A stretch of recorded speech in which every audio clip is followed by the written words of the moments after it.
Welcome back. For months, a silent but sinister network has thrived in the shadows. A trafficking ring preying on the hardships and despair of young Kenyans, promising jobs and quick fortunes abroad, luring its victims thousands of miles away. KTN Investigations has uncovered the existence of this covert recruitment and how families cling on to hope. Vera Mura brings us this report.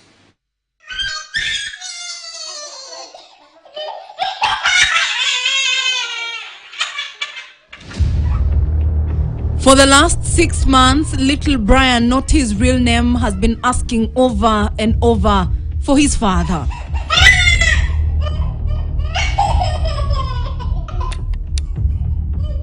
But Brian's cry represents the agony that at least 200 families whose kids are trapped thousands of miles away in Russia in a war that is not theirs, a crisis they never signed up for.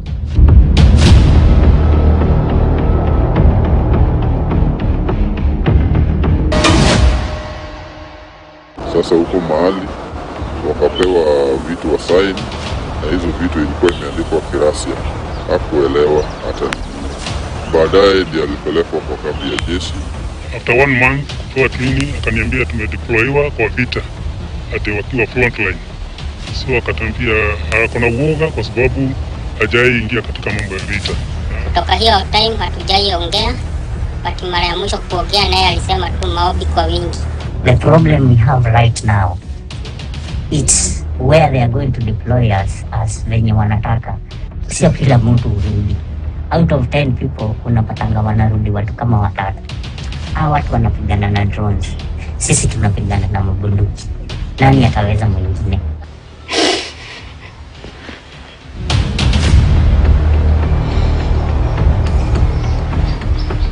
Sorry. Kuna wengine wamefariki, kuna wengine wameshikwa wa battlefield, kuna wengine hata haonekani wako wapi. So hapa hali si hali. On 27th October 2025, The Standard highlighted the story of Kenyans trapped in Russia. But that was just the tip of the iceberg of an overseas job promise that has turned fatal. After the publication, sources reached out to KTN laying bare a covert recruitment ring led by shadowy agents. The special agent get wanaambia watu ya kwamba watakuja kuchunga borders ambazo zimekuwa secured na Russian army. But sasa tukushapiga huku vita mbele. These people have realized watu wao wamefariki kama wote. So what right now they are doing, we are putting each and every person that comes on the front line. Ni stress tu ya huku bana, nilikuja nikidhani na kuja kutafuta penye tulikuwa tunafaa tupeleke kwa factory. Ikakuwa ya kwamba hakuna hawana jobs. So tukaambiwa tugoje for a week. Ule mtu alikuwa ametuita huko akakuja akatuambia juu kazi ya tuuni ikipatikana wacheni tuwapee kazi nyingine. So there is when nilipata kwa hiyo and ile mateso iko huku si mzuri, watu wanakufia huku, watu wanakuwa injured.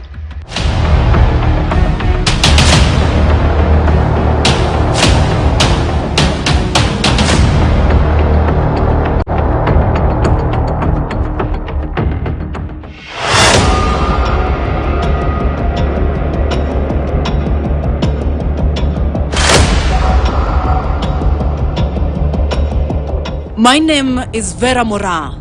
I will be speaking to these sources that reached out to KTN and pieced together the silent yet deadly trafficking network that has preyed on vulnerable young Kenyans.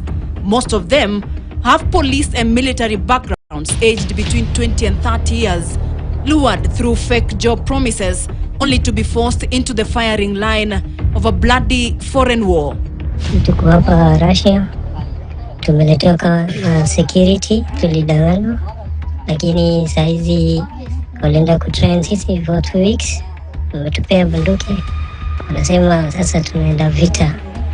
Na kuna wengine wenzetu walijaribu kupata hizi, wamefungiwa cell. Unajua najua heri niwaambiage tu kweli. Hizi vitu na assignment hawa watu wanataka kutusukumia. Hizo assignment sio zile mimi nilisign. But the fear of reprisal and even possible elimination have forced our sources to request for anonymity. Hawa watoto wako mkononi mwa hawa jeshi ya Russia. Tukijitoa sura wazi na dunia hii leo ya mitandao, wataipata kwa madokta wanaweza hatarisha maisha ya watoto wetu. Tunaogopa kusema public sababu kuna wenzetu saa hizo already wamewekwa ndani. But how did these innocent Kenyans find themselves in the front line of an international war? At least 7 voices will paint a picture of how it all began. Give me the journey from Kenya up to getting to Moscow. All of them were taken to a different camp. And from the place that they were, that for 2 days they were not on doing this easy bomb, bigger bombs, who set hizo landmine, your place, the first camp for 2 days. And then now the 3rd day, now they were told you are now supposed to go to a training camp, a bigger training camp. So they were told to prepare, pack your things. Now they were given uniforms, like now you need to change. And they changed and they were told pack your things, like the bags that you had. And something also funny, ambayo ilinishtua, when they packed their bags, ziliwekwa nje na zikachomwa. All the belongings. All their belongings. So wakaambiwa you will go the way you are and you will not come back to the camp. So they went. And when they reached there, it was a long travel because they went for almost 3 days. And now, he pinned me the location and he told me, babe, where I am, it's really far. And I told him, just pin me the location so that I see. But upon checking, I saw they were on the borderline. So he told me this place it's like, it is a bare field. It's a very big field. So at their training camp, they have a tunnel. They stay at the tunnel place. Imechimbwa tu ni tunnel kubwa. So wanalalanga hapo chini ya tunnel. So now hapo sasa ndio walipatiwa the guns. Hivyo sasa so wakaanza. And now when they are training, they use the live bullets. They don't use the rubber ones. Wanatumia live. For the Kenyans trapped in Russia, desperation has become a daily companion. Sijui itabidi tujiudie huku bana, ili mpate vingi kuliko kunini kwenda kuumia huko mbele bana. Sifanye hivyo kabisa.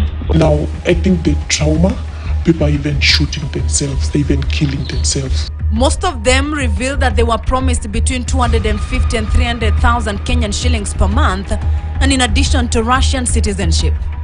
But on arrival, contrary to the lofty promises, men are now being held in military camps, forced into combat roles they never signed up for.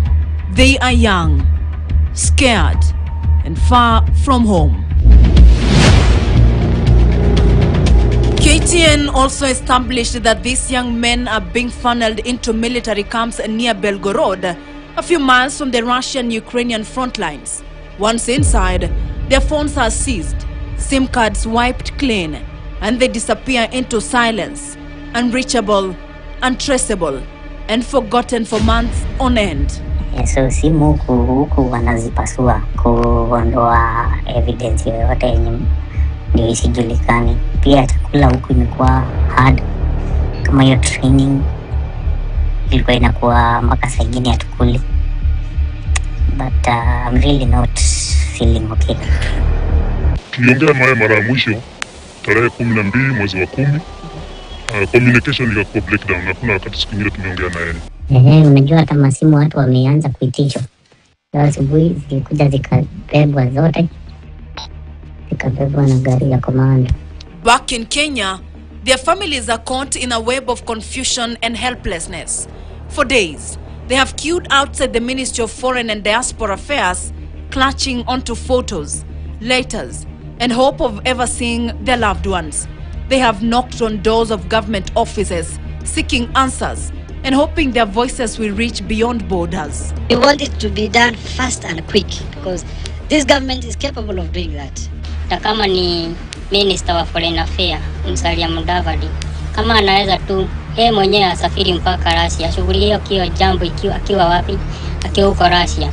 At least itakuwa better. Juu akiwa hapo physically ataweza kuwachukua kwa urahisi. The Ministry of Foreign Affairs acknowledged the crisis. On October 27, 2025, Prime Cabinet Secretary Musalia Mudavadi confirmed that there are constructive dialogue with the Russian Federation to secure the release of Kenyans held in the military camps without their consent. Meanwhile, a high-placed source at Kenya's mission in Moscow says at least 82 Kenyans were lured into Russia for the military jobs. However, 4 have been rescued and are back in the country. Further, he revealed to us that the mission in Moscow met with Russian foreign minister and urged them not to send Kenyans living in Russia to war without their consent. A few days ago, the Ghanaian government successfully repatriated its citizens from a war camp. A few hours before airing this piece, we were informed that a group of Kenyans refused deployment to the front line. Wakenya wameleta shida sana hapa ndani. So sijui kama tutashikwa ama watatufanya nini. So just in case utasikia kutoka kwangu jue. Wakenya wenye wako hapa wote wameleta shida na wamekataa. Wamesema turudishwe kwa embassy. They are clinging to hope, holding on to Article 12(1)(b) of the Kenyan Constitution, which guarantees that every Kenyan is entitled to the protection of the state, even when they are thousands of miles from home. It is a promise meant to never let a Kenyan be abandoned. Yet today, we tell the story of those for whom that promise feels painfully distant. Kenyans stranded in Russia. During this investigation, we spoke directly to at least 10 Kenyans. And since October, 16 have shared their stories with the Standard. And together, we print a grim picture. Around 200 Kenyans remain trapped, caught between borders, bureaucracy, and uncertainty. And for children like Brian, there's only a whispered hope, a fragile prayer, that someone somewhere is watching over their father. It's not easy, Vera. It's not easy. Because when they ask me about him, I just tell them he's doing fine. He also told me, you need to be strong for our family and for our kids. So yes, I don't disclose anything stressful to them. Yeah, I keep showing like things are okay. Yeah. How is your son? Has he spoken to you, the dad? Yeah, sometimes when the WhatsApp was working, we used to do a voice notes.